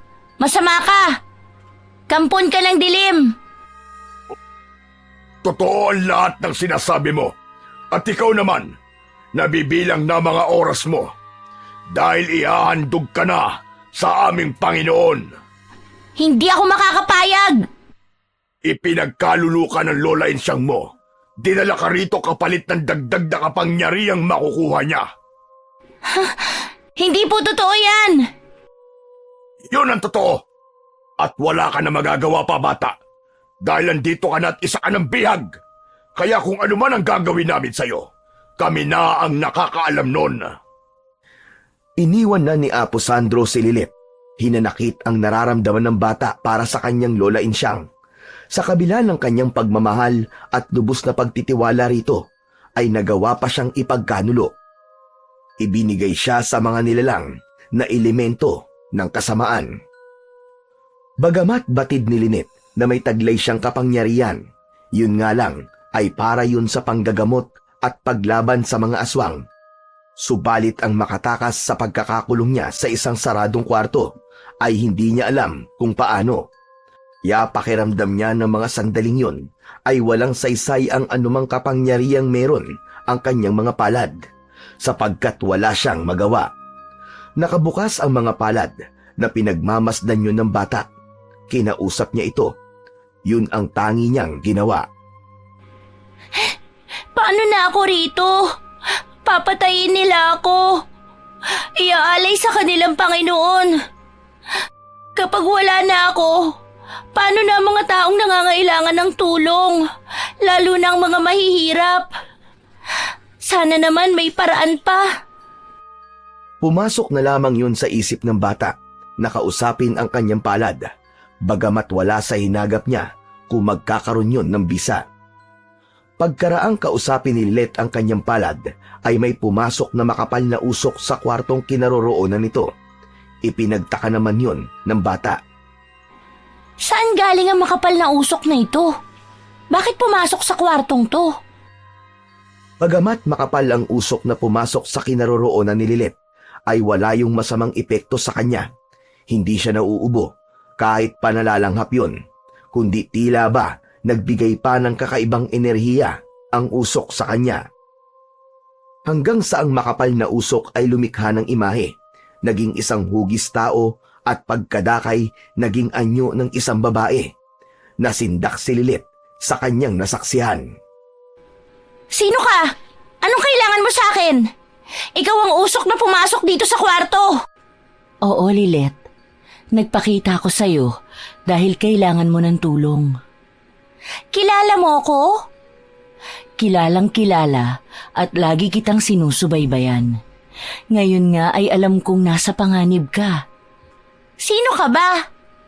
Ako si Mara, isang bathaluman, na siyang iyong ina. Ina kita? Oo, subalit hindi kita maaaring makasama, anak. Kaya nasa mundo ka ng mga tao at ako naman nasa lugar kung saan ako dapat manatili. Bakit hindi po ako maaaring sumama sa inyo? Mahirap na walang ina. Tanging si Lolo Poldo lamang po ang nagmamahal sa akin. Dahil sa pagkakaroon mo ng dalawang katauhan, kalahating tao at kalahating bathala. Bathala? Oo, Lilet. Isang mortal ang iyong ama. Yun nga lang wala na siya. Namatay siya pagkaraang isilang kita. Yun kasi ang sumpa sa mga bathaluman na umiibig sa mortal. Namamatay ang lalaking kanilang minamahal. Dahil sa pagkakamali nyo, ako ang nagdurusa at nakakaranas ng sumpa. Ako ang siyang naghihirap. Kaya humihingi ako ng tawad sa iyo, anak. Sana pala hindi ka na lang nagpakita dahil lalo lang naging masakit sa akin na nalaman ko ang katotohanan. Anak ako ng isang bathaluman, samantalang kahabag-habag ang aking kalagayan. Huwag sanang sumama ang loob mo, anak. Dahil darating ang tamang pagkakataon para matuldukan ang iyong paghihirap.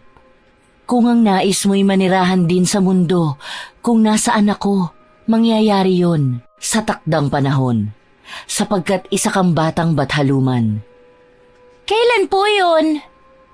Kaming mga bathaluman ay dumarating din sa pagkakataong nagagawang isuko ang pagiging bathala.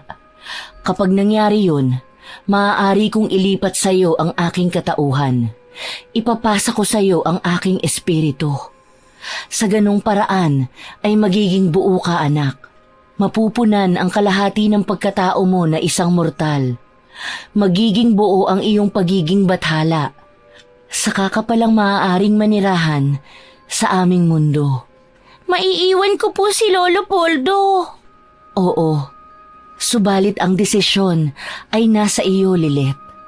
Ngunit sa ngayon ay huwag muna nating pag-usapan yun. Ang kailangan mo ngayon ay makaalis at makalaya sa pagkakabihag ni Apo Sandro. May masama siyang plano sa iyo. Isa pa'y maraming tao ang nangangailangan sa iyo, anak.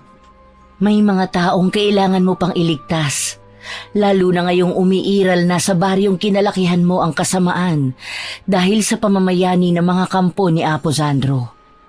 Marami na sa mga taga-baryo ang nasa ilalim ng kanyang kapangyarihan at ganap ng aswang. Kailangan mong hadlangan ang gagawin nilang paghahasik ng lagim at pagsakop sa bayang ito. Sige po, Inang Bathaluman. Susundin ko kung ano ang mas nararapat kong gawin. Salamat, anak. Dahil hindi rin ako papayag na umiral at mamayani ang kasamaan. Biglang naging usok ang bathaluman. Lumabas na yun ng kwarto, subalit may bahagi ng usok ang naiwan sa loob ng kwarto at pumasok yun sa katawan ni Lilet. Kakaibang pakiramdam, mas malakas, higit na puno ng pambihirang enerhiya ang tinataglay ngayon ng anak ng bathaluman. Sa pagkakaroon ng pambihirang lakas ay walang kahirap-hirap nitong nabuksan ang nakasarang kwarto at nakalabas doon si Lilet. Hindi niya hinanap si Apo Sandro dahil ang kailangan niya ngayon ay bumalik sa kanilang baryo sa kung saan ay naglipana na at nanggugulo ang mga aswang na ipinakalat ng pinuno ng dilim. Sige na, mga alagad kong aswang! Gawin niyo ang inyong makakaya upang maggasik ng lagim! Sasakupin natin ang bayang ito!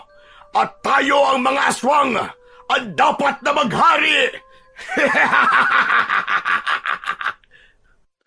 Naalala ni Apo Sandro si Lilet. Kailangan na rin niyang gawing alay sa ikalalakas ng kapangyarihan ng kanyang mga alagad at lalo pang makakatulong sa kanyang misyon. Tinungo nito ang pinagkulungang kwarto sa bata. Ganun na lang ang pagtataka ni Apo Sandro na makita na wala roon ang bata. Napahiyaw sa pagkainis si Apo Sandro. Sino? Sino nagpatakas sa bihag? Hindi ito maaari. Bakit pinatakas ang batang bihag? Magbabayad ang kung sino mang nagpatakas sa kanya! Biglang nagkaroon ng makapal na usok sa harapan ni Apo Sandro.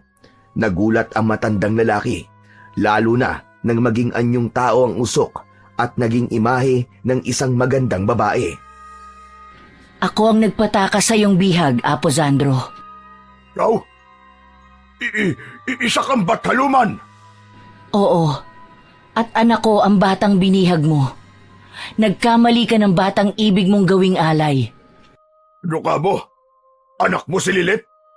Oo. Kaya hindi ako papayag na gamitin mo siya para sa iyong kasamaan. Kahit kailan, pakialamera ka! Karapatan ko yun upang protektahan ang anak ko. Sayang lang ang pagod mo, bathaluman. Dahil tsak na mangingibabaw ang kapangyarihan ng dilim, mas malakas at mahusay ang aking Panginoon!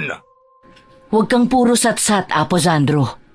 Gawin mo ang inyong makakaya at gagawin ko ang makakaya ko sa pamamagitan ng anak kong isinugo para ipaglaban ang kabutihan at kapayapaan. Nang makarating si Lilet sa kanilang baryo, ay totoong laganap na nga ang kasamaan.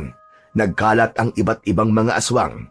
Ginagawa ng mga matatapang na kalalakihan ang kanilang makakaya upang labanan ang pag-atake ng mga kampon ng kadiliman. Ang mga kababaryo na dati simpleng mamamayan lamang ay kalaban na ng ibang residente. Sila man ay aswang na rin. Sila ang mga naging pasyente ni Apo Sandro na nasalinan ng pagiging aswang. Ang dami nila, pero hindi ako dapat mawala ng pag-asa. Kailangang harapin ko ang mga aswang para sa katahimikan ng baryo. Abi-kabila ang mga aswang na sumugod sa bata. Iba't ibang uri ang mga ito dahil tanging kamay ang armas na ginagamit ni Lilith laban sa mga kampo ng dilim, kaya inilihad niya ang kanyang kanang palad. Mula sa palad niya ay may lumabas na usok. Makapal na usok yun. Ang usok na pabilog sa palad ni Lilith ay naging solido. Naging matigas ito, kaya ito ang ginamit niya upang ihagis at ipukol sa grupo ng mga aswang. Wari isang uri yun ng bomba na sumasabog kapag tumatama sa mga aswang. Kaliwat kanan na ang ginagamit ni Lynette na palad upang makalikha ng usok na nagiging solido at sumasabog. Nakikita ng mga aswang ang nangyayari at kung paano sumabog ang kanilang mga kalahi. Subalit tila hindi natatakot ang mga ito. Laban kung laban, handa silang pumatay at mamatay dahil yun ang utos sa kanila ng kanilang pinuno na si Apo Sandro. Tila walang pagkaubos ang pagdating ng mga aswang. Sadyang napaghandaan ni Apo Sandro ang ganong pagsalakay. Kapag namamatay ang grupo ng mga aswang, ay may panibagong grupo ang lilitaw mula sa dilim. Maging ang lupa ay bumubuka upang magluwa ng iba't ibang elemento ng kadiliman.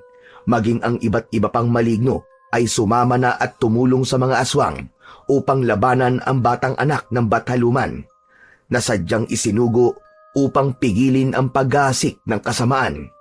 Gamit ang lakas at kapangyarihang taglay ni Lilith, ay ginawa niya ang lahat upang lipulin ang iba't ibang elemento ng kadiliman. Samantala, nakarating kay Apo Sandro ang unti-unting pagkalagas ng kanyang mga alagad, sapagkat nakikita niya yon sa kanyang balintanaw, sa kanyang isipan. Lumaban kayo mga alagad ko! Huwag na huwag kayong papayag na magapi ng isang batang paslit lamang! Kaya niyo yan! Huwag mong maliitin ang kakayahan ng aking anak. Hindi maaaring maubos at malipol ang mga alagad ko! At saan ka pupunta, Apo Sandro? Kailangan ng tulong ng mga alagad ko! Alam ko yan. Subalit hindi mo sila maaaring puntahan. Hindi mo ko mahahadlangan, Bathaluman! At gusto mo talaga ako subukan. Sige, subukan mo lang silang puntahan at makikita mo ang hinahanap mo. Hinahamon mo ba ako, Bathaluman? Hindi, kundi binibigyan lang kita ng babala. Sino ka para pigilan ako? Gagawin ko kung ano ang aking gusto. Walang pumipigil sa'yo. Pero tandaan mo, hindi mo ako mapipigilan sa gagawin ko. Naglabas ng makapal na usok ang Bathaluman. Binalot ng usok si Apo Sandro. Nakulong ito sa loob ng usok. Sinabi ko na sa'yo, hindi mo maaaring puntahan ang mga kampon mo. Pabayaan mo silang lipulin ng aking anak upang matapos na ang kasamaan nyo at ganap na mapigilan ang inyong buktot na misyon. Samantala, sa bahay ni Lolo Poldo ay nababahala na rin ito. Hindi siya makalabas ng bahay dahil nga sa nangyayaring pagsalakay ng mga aswang. Wala rin siyang kakayahan upang makatulong sa mga kalalakihang humaharap sa mga halimaw, sanhi ng kanyang kalagayan. Hindi alam ni Lolo Poldo na katulong na ng mga kalalakihan ang kanyang apo para harapin ang kampon ng dilim. Nada naririto si Lilith para natutulungan ng mga kalalakihan sa pagharap sa mga aswang na yon. Huwag mo nang asahan ang batang yon, Poldo. Hindi na yon babalik pa. Siguro, may ginawa ka masama kay Lilith, ano? Umamin ka nga, Insyang. Anong ginawa mo sa aking apo? Bakit ko sasabihin sa'yo? Dapat ay ikaw na lamang ang nawala, Insyang. Dahil napakalaki na talaga ng ipinagbago mo. Tama ka, Poldo. Malaki na ang ipinagbago ko at ibang-iba na ako ngayon. Para matapos na rin ang pagtataka mo at hindi mo na ako sinusumbatan. Kailangang maging kaisa ka na rin namin. Sandali. Anong ibig mong sabihin, Insyang? Sa mismong harapan ni Lolo Poldo ay nagbago ang anyo ni Lola Insyang. Nangulubot ang muka, tumigas ang mahabang buhok, nagkulay dugo ang mga mata at tinubuan ng matutulis na pangil at kuko. Naging nakakakilabot at nakakapandiring aswang si Lola Insyang. Mula sa bibig nito ay tumutulo ang malagkit na laway. Ganun na lamang ang pagkasindak ng matandang lalaki sa naging pagbabago ng kanyang asawa. Ngayong alam mo na ang naging pagbabago ko, Poldo. Sabihin mo sa akin kung handa mo pa rin akong mahalin.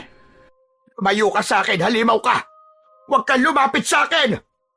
Gusto ko ng yakap mo, Poldo. Halika, yakapin mo ako. Ano itong ginawa mo sa buhay mo, Insyang? Bakit ka pumayag na maging kampo ng kadiliman? Hindi ko rin ito gusto, Poldo. Dahil ito sa pagpapagamot ko kay Apo Sandro. Siya ang dahilan ng pagiging aswang ko. At kailangan, ikaw man ay maging kauri ko upang dalawa na tayo. Dapat magkasama tayo. Hindi. Ayoko maging aswang. Layuan mo ko! Layuan mo ko! Aatakihin na sana ni Lola Insyang na nasaan yung aswang si Lolo Poldo nang biglang dumating si Lilet. Tapos na ang pakikipagharap niya sa grupo ng mga kampon ng kadiliman. Wag mong sasaktan ang Lolo Poldo ko! Lilit! Amat at dumating ka! Huwag kang mag-alala, Lolo! Ako po ang bahala sa inyo! Bibigyan ko ng leksyon ng aswang na ito! Magagawa mo akong patayin, Lilet? Apo! Sino kang aswang ka? Ba't tinawag mo akong apo? Lilet! Siya ang Lola Insyang mo! Isa na pala siyang aswang! Ha? Hindi po ito totoo! Totoo, Apo! Isa ng kampo ng kadiliman ng iyong Lola! Galit ka sa kampo ng dilim, hindi ba? Sige, gamitin mo ang kapangyarihang taglay mo. Patayin mo ang Lola Insyang mo. Patayin mo ako! Hindi ko po kaya. Hindi ko kayang saktan at gawa ng masama si Lola Insyang. Kahit naging malupit siya sa akin. Nakatingin lang si Lilet sa kanyang Lola Insyang na isang ganap na aswang. Nasa puso naman ng bata ang awa para wag harapin at wag saktan ang kanyang lola. Ngunit sa kabilang banda, walang nararamdamang anumang habag si Lola Insyang para sa kanyang apo. Kaya bigla niyang hinawakan ang dalawang kamay nito na halos ibaon na ang mga kuko. Ngayon, wala ka ng kawala, bata ka. Nasa kamay mo ang iyong lakas, kaya hindi mo yan magagamit laban sa akin. Insyang! Bitiwan mo ang apo natin! Maawa ka kay Lilet! Wala ako nararamdamang awa sa kanya, Poldo. Ang tanging nararamdaman ko ngayon ay gantihan siya. Ayon sa naririnig kong utos ng aming punong si Apo Sandro. Lola Insyang! Pakawalan niyo po ako! Bitiwan niyo ako! Hindi, dahil ibabalik kita kay Apo Sandro. Kailangan ka niya, sapagkat dapat kang maging isang alay. Hindi mo gagawin yan, Insyang! Nakikiusap ako sa'yo! Pakawalan mo ang ating apo! Kahit anong sabihin mo, hindi ko yan maaaring gawin. Mas matimbang sa akin ang utos ni Apo Sandro. Ibabalik ko sa kanya si Lilet. Kung hindi man, titiyakin ko ang kanyang kamatayan upang hindi na siya maging hadlang pa sa misyon ng aking pinuno. Dahil nasa panganib na ang buhay ni Lilet, hindi yun hahayaan ng kanyang inang Bataluman. Kaya habang nababahala si Lolo Poldo sa kaligtasan ng kanyang apo, ay napuno ng usok ang lugar na kinaroroonan nila. Nagulat at nagtaka si Lolo Poldo. Ganon din si Lola Insyang na nasa anyo pa rin ng aswang. Hindi na yun ipinagtaka pa ni Lilet. May ideya na siya kung ano ang sanhi ng usok na biglang sumulpot. Aswang, huwag mo nang hanapin pa ang iyong pinunong si Apo Sandro. Wala siyang magagawa dahil sa pagkakataong ito ay bilanggo ko siya. At sino ka naman bigla na lang sumulpot dito? Nagpakilala ang Bataluman. Ipinabatid niya sa mga kaharap kung sino siya at kung ano ang kaugnayan niya kay Lilith. Hindi naman makapaniwala si Lolo Poldo na isang napakagandang Bataluman pala ang ina ng batang kanilang inalagaan. Ikaw pala ang ina nitong aking apo. Opo, Lolo. At labis-labis ang aking pasasalamat sa ginawa niyong pag-aalaga sa kanya. Habang abala sa pag-uusap sina Lolo Poldo at ang Bataluman, ay inatake ni Lola Insyang si Lilith. Napasigaw ang bata na umagaw ng atensyon dahil hindi kayang sabayan ni Lilith ang ginagawa ni Lola Insyang na nasa katauhan ng aswang. Kaya kumilos na ang Bataluman upang pigilan ang masamang plano nito sa bata. Ibinuka ng Bataluman ang palad at mula roon ay lumabas ang kakaibang liwanag. Tumawa ito kay Lola Insyang. Nabitiwan nito si Lilith. Nangisay ang aswang at umusok ang katawan hanggang sa mawalan ito ng malay. Saka unti-unting nagbalik ang tunay na anyo nito sa katauhan ni Lola Insyang. Anong ginawa mo sa Lola Insyang ko, Ina? Pinatay mo siya! Insyang! Asawa ko! Huwag kayong mag-alala. Hindi pa siya patay. Nawalan lang siya ng malay. Isa pa, hindi ko magagawang patayin ang taong mahalaga sa aking anak. Nilapitan ni Lolo Poldo si Lola Insyang. Niyakap ito.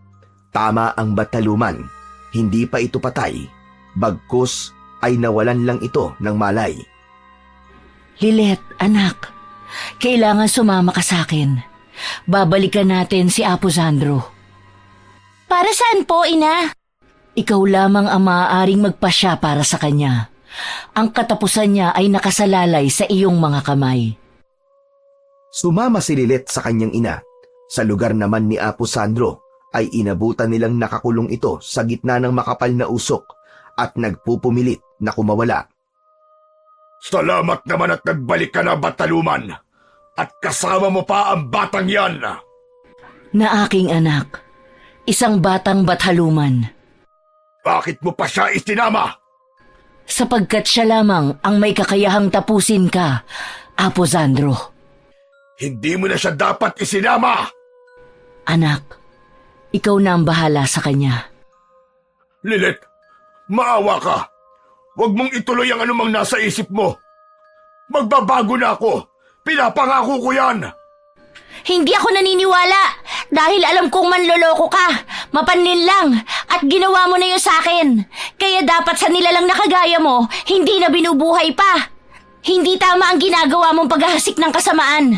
Kailangan mawala ka na. Itinaas ni Lilith ang kanyang dalawang kamay. Ibinuka niya ang kanyang mga palad. Saka biglang ikiniyum yun. Sa pagkakayukom ng mga palad ay kasabay noon ang tila nasasakal na si Apo Sandro. Hawak niya ang kanyang leeg.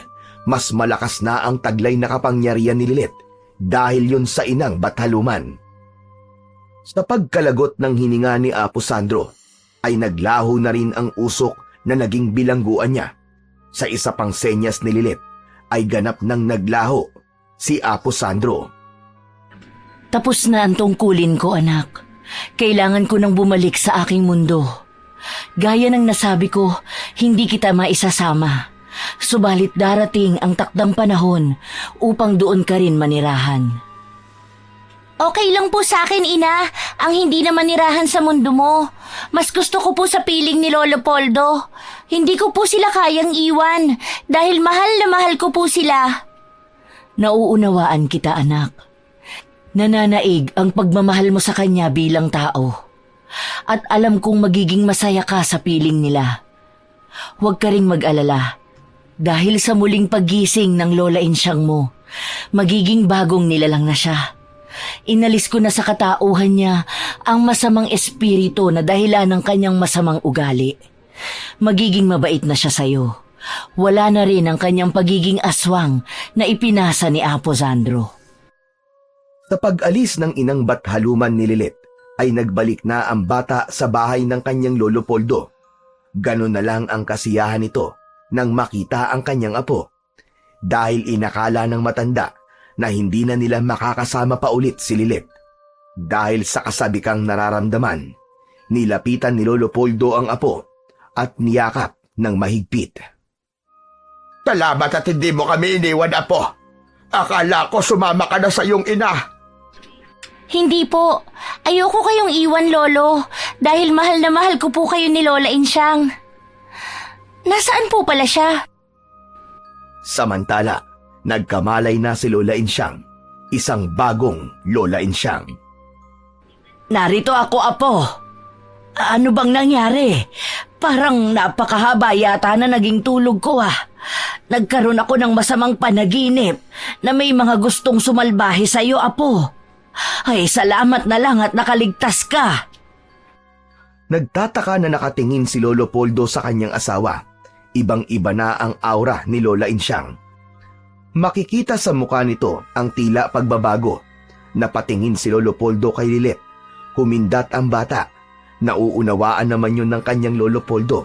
Alam niya na nagbago ang lahat sa tulong ng inang Bathaluman ni Lilet. Sa kabila ng mga pagbabagong nangyayari sa buhay ni Lilet at sa baryo, iisa lang ang hindi magbabago. Yun ay ang pamamalagi ng kakayahan at kapangyarihan niya bilang isang batang Bathaluman para panatilihin ang kapayapaan at katahimikan laban sa mga elemento ng kasamaan. Tayo ang pumipili ng ating magiging buhay, kaya piliin natin ang makapagbibigay ng pakinabang at tulong sa iba, kesa ang maging suliranin at umakay sa ibang tao tungo sa kanilang kapahamakan. At dito po nagtatapos ang ating kwento. Sana po ang kwentong ito ay maging aral sa ating lahat at sa mga nais gumawa ng kasamaan laban sa kabutihan.